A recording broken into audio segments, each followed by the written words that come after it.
Welcome dear students. आज की हमारी वीडियो है फॉर स्टूडेंट्स ऑफ क्लास 12। तो स्टूडेंट्स, आज से हम अपना टर्म सेकंड का जो सिलेबस है उसके वन बाय वन एक एक टॉपिक को डिटेल में करना स्टार्ट कर रहे हैं। तो आज का जो हमारा टॉपिक है वो रहने वाला है नेशनल इनकम। उसके साथ ही एक छोटा सा टॉपिक और है नॉर्मल रेजिडेंट्स। तो चलिए स्टूडेंट्स, बिना किसी देरी के आज के इस वीडियो को शुरू करते हैं। और इसके साथ ही अगर आपने मेरे चैनल बीएस इकोनॉमिक्स को सब्सक्राइब नहीं किया है तो मेरे चैनल को जल्दी से सब्सक्राइब कर लीजिए ताकि आपको मेरी आने वाली सभी वीडियोस की नोटिफिकेशन मिल सके। Concept of national income. अब नेशनल इनकम क्या है?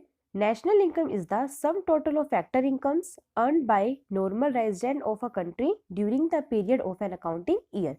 यानी कि नेशनल इनकम क्या है? नेशनल इनकम जो है वो सम टोटल को बताते हैं, यानी कि फैक्टर इनकम्स जो अर्न की गई है नॉर्मल रेजिडेंट्स के द्वारा कंट्री के एक अकाउंटिंग ईयर में, उन सब का जो सम टोटल होता है ना, उसे कहा जाता है नेशनल इनकम। नेक्स्ट अपने पास आता है नेशनल इनकम में क्या क्या इंक्लूड किया जाता है। तो आप ध्यान से देखिए कि दो बातें आपको ध्यान रखनी है। नेशनल इनकम के अंदर केवल जो फैक्टर इनकम्स होती हैं उनको इंक्लूड किया जाता है।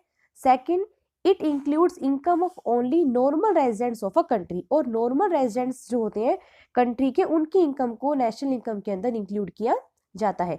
आगे हम पढ़ेंगे कि नॉर्मल रेजिडेंट क्या है, फैक्टर इनकम्स क्या है। ठीक है, तो अभी आप केवल इतना समझिए कि नेशनल इनकम के अंदर फैक्टर इनकम्स को इंक्लूड किया जाता है। सेकंड, नेशनल इनकम के अंदर केवल किसकी इनकम को इंक्लूड किया जाता है? जो नॉर्मल रेजिडेंट्स होते हैं कंट्री के, उनको, उनकी जो इनकम होती है उसको नेशनल इनकम के अंदर इंक्लूड किया जाता है। अब आइए, अब अपने पास आता है फैक्टर इनकम्स। अब आप सोच रहे होंगे कि फैक्टर इनकम्स क्या है। तो देखिए, फैक्टर इनकम्स जो होती है इसको फैक्टर पेमेंट्स भी कहा जाता है। फैक्टर इनकम्स जो होती हैं ये रिलेट करती है फैक्टर सर्विसेज से, या हम कह सकते हैं फैक्टर ऑफ प्रोडक्शन। जैसे कि फैक्टर ऑफ प्रोडक्शन कौन से होते हैं? Land, labour, capital, entrepreneurship. यानी कि फैक्टर इनकम्स क्या होती है कि जब फैक्टर ऑफ प्रोडक्शन या फैक्टर सर्विसेज, जब फैक्टर्स जो होते हैं वो अपनी सर्विसेज देते हैं तो उसके बदले में जो उनको इनकम मिलती है, जैसे लैंड के बदले में क्या मिलता है? रेंट। लेबर को क्या दी जाती है? वेजेस। कैपिटल को पे क्या लगता है? इंटरेस्ट। एंटरप्रेन्योरशिप पे क्या एंटरप्रेन्योरशिप जो होते हैं उनको क्या मिलता है? प्रॉफिट मिलता है। तो इस तरह से इन फैक्टर इनकम्स क्या होती हैं कि फैक्टर सर्विसेज के बदले में जो इनकम्स दी जाती हैं या जो पेमेंट दी जाती है उसे कहा जाता है फैक्टर इनकम, या इसको फैक्टर पेमेंट भी कहा जाता है। नेक्स्ट अपने पास आता है कि इसको ब्रॉडली क्लासिफाई किया गया है किस किस में? कंपनसेशन ऑफ एम्प्लॉइज, एम्प्लॉइज को जो कंपनसेशन दिया जाता है। रेंट, इंटरेस्ट, प्रॉफिट, वही वाली बात आ गई कि कंपनसेशन ऑफ एम्प्लॉइज को जो कंपनसेशन दिया जाता है। रेंट, रेंट किस में मिलता है? रेंट के ऊपर। रेंट पे जो है, रेंट किसका मिलता है? लैंड का। इंटरेस्ट किस पे मिलता है? कैपिटल पे। और प्रॉफिट किसको मिलता है? एंटरप्रेन्योरशिप को। तो इसको ब्रॉडली क्लासिफाई किया गया है। नेक्स्ट अपने पास आता है ट्रांसफर पेमेंट्स या ट्रांसफर इनकम्स। अब ट्रांसफर पेमेंट्स क्या होती हैं? सबसे पहली बात आपको ध्यान रखनी है कि जो ट्रांसफर पेमेंट्स होती हैं उसको नेशनल इनकम के एस्टिमेशन में इंक्लूड नहीं किया जाता। क्यों?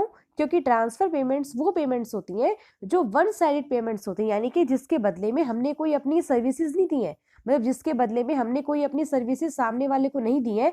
ये केवल वन साइडेड पेमेंट्स होती है, जैसे कि चैरिटी हो गई, ग्रांट्स। ठीक है, तो ये कौन सी पेमेंट्स होती हैं जिसके बदले में हमने कोई भी सर्विसेज नहीं दी है? वो होती है ट्रांसफर पेमेंट्स। नेशनल इनकम के अंदर केवल उन्हीं को इंक्लूड किया जाता है जब हम अपनी सर्विसेज देते हैं और उसके बदले में जो हमारी इनकम अर्न होती है, उसके बदले में जो हमें पेमेंट मिलती है ना, उसको केवल नेशनल इनकम के अंदर इंक्लूड किया जाता है। लेकिन ट्रांसफर पेमेंट्स कौन सी होती हैं?